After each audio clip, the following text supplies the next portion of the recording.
In today's video, I'm going to be talking about some of the things that I wish that I knew when I first started out in Mythic Plus. I've been playing Mythic Plus since the release in Legion, and I've achieved some pretty high scores, so I just wanted to make a video sharing all the knowledge that I've gained over the years. So, the first thing that I think can improve your performance massively, especially as a DPS, is the use of your big cooldowns. We'll start with your offensive cooldowns, which I think in a general sense, while you're still figuring out your spec or the dungeon, I just for the most part send your offensive cooldowns off of cooldown. You'll gain a huge amount of damage over the course of a key by just ripping them whenever you can, rather than holding onto them and missing out on uses, and ultimately damage is one of the variables that will speed up your key the most. Now, we do have to engage our brain and understand that when I'm saying this, I'm not saying send your combustion on 2 mobs when you know that there's a big pull coming up straight after, but a lot of people will save their cooldowns for a boss that's still about 2 to 3 minutes away, so they could actually squeeze in another cooldown window in between. On this note, the same idea goes for your Bloodlust timings. If Bloodlust is coming up in like 30 seconds to a minute, maybe you'd want to hold on to that juicy cooldown to pair it up perfectly with a Lust, and the same applies to windows of vulnerability on bosses. You're going to get a lot more value and damage by saving for these windows, but my general point here is the more uses of cooldowns you get in a key, the bigger your overall damage is going to be, and bigger overalls are always more fun. Now that we've got the damage out of the way, let's talk about defensive cooldown usage. So, PvE is actually very scripted for the most part. So let's say we're in a Siege of Borealis and we're fighting Hadao Darkfathom. Now his Breakwater ability does huge party-wide damage to the whole group when the puddles spawn, and I know that as a mage, if I use mirror images for this ability, then I can survive this mechanic with a lot of health. So in every key going forward, I know that on the first Breakwater, I'm going to be using my mirror images to survive, and then in between that, I can live with my barrier, then I'll put my ice block, and then I'll use my greater invisibility, before then my mirror images come back. So you can see that it becomes this sort of scripted cycle of me using a defensive for each of the boss's offensive abilities, which makes my survivability much more consistent. It also just makes PvE much easier when you think of it this way. Being proactive and having your cooldowns planned out means that you can actually do less thinking, and you'll eventually just fall into this habit of just pressing mirror image at the start of the fight because you know your damage reduction will still be up for the mechanic. Now, obviously, Mythic Plus is infinitely scaling content, so there does become a point where now maybe my mirror images won't save me by themselves anymore. So now I need to pair up a barrier with them, and it does jumble up my script a little bit, but this is only really going to be relevant in very high keys, and at that point you likely know your class to a point where you know what you need to survive. But as a general rule, I would just try and pair up your defensives with the different boss or mob abilities. While we're on the topic of cooldown usage and even defensive usage, I guess we could probably squeeze in the importance of using your crowd control. The more that you use your CC, the less damage your whole group will take over the course of a key, so not only will your healers love you for it, but it may even save your group from wiping. This is especially the case in Pugs, as it's much less likely that your team will be using their crowd control, so it places an even heavier weight on your shoulders to make sure that you're using yours. We can start with the basics. Using your kick is one of the most important responsibilities you have inside a dungeon. It's off the global cooldown, so you don't even lose damage for it, so you don't even have an excuse not to use it, and it's just going to straight up prevent people from dying, especially as you climb the key levels. But don't be one of those people that just instantly rips their kick off the pull to get it on cooldown. You do want to use your kick wisely, as it's on a longer cooldown, so maybe you'll need to save it for the scary one-shot cast, especially if you're not in a coordinated group. I have noticed over the years that a lot of people will just send their kick whenever they can, so that if the important kick is missed, then they can't be blamed because their kick is already on cooldown. Please do not be that guy. There is a few ways to make using your crowd control easier though. I personally and will always recommend people to use focus macros. Before I enter every single pool, I will always target a kick or stop mob as we approach them. I'll quickly put it on my focus by using my scroll wheel down keybind, and then I'm free to funnel all of my damage into another mob if there's a scarier mob in the pack that needs to die. Shameless plug, but this becomes 10 times easier when using my free plater profile, as every single mob is color coded so that I know before the pack I'm looking for a pink or cyan nameplate to put on my focus, and then I can swap my target to a purple priority mob to nuke it down. If you guys do want to grab my plater profile, you can find the link inside my Discord. The link will be in the description. This plater profile will also highlight the enemy's cast bar when you need to kick or stop them, so it just makes everything 10 times easier in that regard, so you'll have much less random deaths to these kicks going off. I used to make the lazy mistake of just funneling my damage into the kick mob so that I didn't need to change targets to kick or stop, but it is not always the correct mob to be hitting. A lot of the time there's going to be another super dangerous or high health mob that needs to die a lot quicker, And with these focus macros, I can still take care of the crowd control that I need to, even when I'm not targeting them. Some people do use mouse over macros to take care of this, and while I would say that this is better than just nuking the mob that you're going to stop, mouse overs are much less reliable and easier to mess up with, and the more consistent you are, the better your keys are going to go. One final tip that I like to give here is to use an auto marker weak aura that will instantly mark all mobs inside the pack, so that at the start of the key, even in a pug environment, I can call that throughout the whole key, I'm generally going to be kicking or stopping the orange marker, for example, and this will heavily reduce the amount of overlaps on crowd control and again make the key much smoother.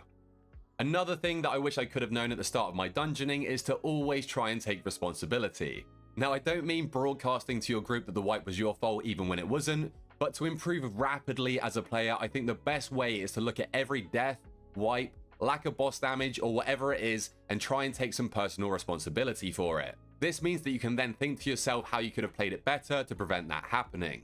As mentioned, I tried to even do this when the wipe wasn't necessarily my fault. Let's say a scary cast goes off and my kick was on cooldown, but everybody else had theirs up. I will still try and think, okay, right, obviously someone else should have kicked that, but they didn't, and I can't rely on pugs because we know what they're like. So instead, I think, right, okay, I still have my Dragon's Breath up, and I could have used any form of crowd control to stop that and save the death or the wipe, but this train of thought then allows me to be ready with my crowd control for future abilities. This is one of the best ways, in my opinion, to develop as a player. It doesn't matter what other people in your key learn from the mess-ups, because you'll likely never play with them again. You're the only one that's going to be in every single group, so how can you improve to make future keys go more smoothly? Another quick mention for improving as a player drastically is to record your own gameplay. Obviously, when I'm playing, for the most part, it's on stream, so I'm recording through Streamlabs OBS, but find whatever software works for you and record your gameplay. It is a bit sweaty, but being able to look back on certain points of your key and figure out how you or the group could have played better to prevent a wipe or deplete is going to improve you massively as a player. Everybody makes mistakes, but the players that go out of their way to learn from them are going to be the players that leave everybody else in the dust. And then this brings me on to my next point. It's not as prevalent in WoW, but it definitely does still happen. Stop playing against your own team. You are a team and you need to work together. I've seen it happen way too many times where the whole team will turn on each other and then it becomes a free-for-all between the whole group while you're still all trying to play against the dungeon mobs.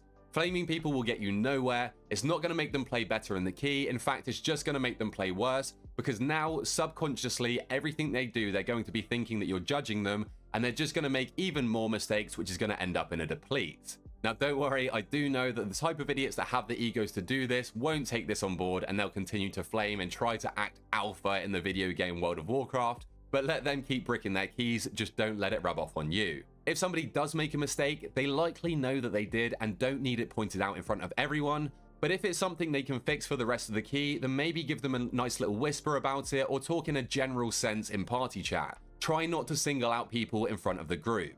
So, now that we're improving our own gameplay, which is a big part of what I wish I knew when I first started Mythic Plus, let's move on to actually forming a group. When it comes to creating your own group, which is a big recommendation from me if you're playing solo, many people will just default to inviting meta specs. The meta is meta for a reason, but this doesn't necessarily mean it's going to work best for your specific group. Take the Ignite Fire Mage, for example. We all know that it's frequently been one of the best Mythic Plus specs in higher keys, but that is just simply not the case for the lower keys because it needs the time to ramp to deal its damage. So you'll actually end up better off with another class. On the same token, the Feral Druid signing for your key that has the same score as the meta spec is likely to be a die-hard Feral main that knows his class completely inside out, and this means that he's going to get infinitely more out of his spec. Maybe he'll even deal more damage, but he will definitely use his defensives and utility much better than the Flavor of the Month player who just re-rolled to the meta. Generally, I know that I'd take the gamble with the Feral Druid 99% of the time because he's also likely to have had a much harder time getting to that specific score. He's had to work a lot harder to actually get into those groups, so even just from an appreciation standpoint, he's going to be much more likely to try his ass off in my key. I think it does go without saying though, if a spec is turbo bad and I actively feel like I'm trolling by taking it, then I will probably pass, but as a general rule, invite the player, not the spec. For the most part, all specs will be able to clear the content that you're clearing, and your key's fate is not going to be decided by the specs that you invite. However, I am about to completely contradict myself with my next point, but the both are still true. Playing an off-meta spec is going to make your life a lot harder to get into groups. Now, I'm all for people mastering their class and playing it regardless of how it's performing, but unfortunately, with the way the Mythic Plus world is, you're going to have a much harder time actually getting to play. So, if you're solo, I do have to recommend you to find out what the more meta specs are and play them to have an easier time to get into groups. It doesn't definitively have to be a meta spec, but as long as it's a respected spec in that season, you'll have a much better time. The same can also be said for playing tanks and healers, and the meta rules we've talked about don't really apply to these roles. They do to an extent, but you'll definitely find more success queuing as an off-meta tank than you would an off-meta DPS. These roles are played much less overall, so therefore the demand for them is higher. Your conversion rate of getting into groups is going to be a lot better, so if you don't mind the idea of tanking or healing, I'd always have to recommend you to play them if you don't like waiting around. There are ways to combat this problem though, so if you really do enjoy just playing your Feral Druid, then the advice that I have to give you is to pretty much only run your own key. This is going to make your experience a lot smoother, but the only issue is you may end up having to run keys that you've already timed, and just because you've timed them, it doesn't necessarily mean that you'll time them again. It can suck, but playing your own key, at least in my opinion, is a lot more fun than just sitting in the main city, spam queuing for 5 different groups and getting declined. The troubles of getting into groups brings me on to my next point. Make friends. So many people complain about how hard pugging is and how hard it is to find a group, but these same people that eventually get into a key after signing for half an hour will just instantly leave the key at the end, even if it was a flawless run with a good group of people. You need to network with Mythic Plus if you're solo. It's not a matchmaking game, so the more people you can find with the same goals and even skill level will make your experience much more pleasant. Hell, they don't even need to be on the same skill level, but if they have a good attitude and the willingness to learn, make friends at the end of the key and do some more together. Who knows? Maybe it was just a fluke of a good run and the next key will deplete on the first pull, but at least you tried. And the more you do this with people, the quicker you'll find a few consistent people to play with, which honestly makes the world of difference. Not only does it stop you from playing the queue simulator, the keys will also go much smoother if you find a consistent group of people to play with, especially if you all share the same goals. I don't know what it is, I feel like people are just too scared, or to be honest, they just don't even think and just instantly dip as soon as the key's done. So start trying to change this and you'll have a lot more fun in the Mythic Plus world. And finally, now that you've formed your group or you even made friends at the end of your key, a big thing I wish I knew is the importance of knowing the route you're going to take. Add-ons like Mythic Dungeon Tools means as a group, before the key even starts, you can share what mobs you're going to be pulling together, or even which direction you're going to go first. This allows for the whole group to prepare their cooldowns accordingly, you can plan out bloodlusting, and even change things up depending on your group comp. It's important that everybody understands the route and not just the tank. If a DPS isn't aware, they might pop their cooldowns on a small pool when the plan is to do a big pool afterwards, which could mean the big pool doesn't die quick enough and then you wipe. But these are just a few of the things that I wish I knew when I first started out in Mythic Plus. There are a few more tips that I could make another video about, so if you guys want a part 2, then leave a comment down below, like the video, subscribe to your boy if you haven't already, and until next time, I'll catch you guys later.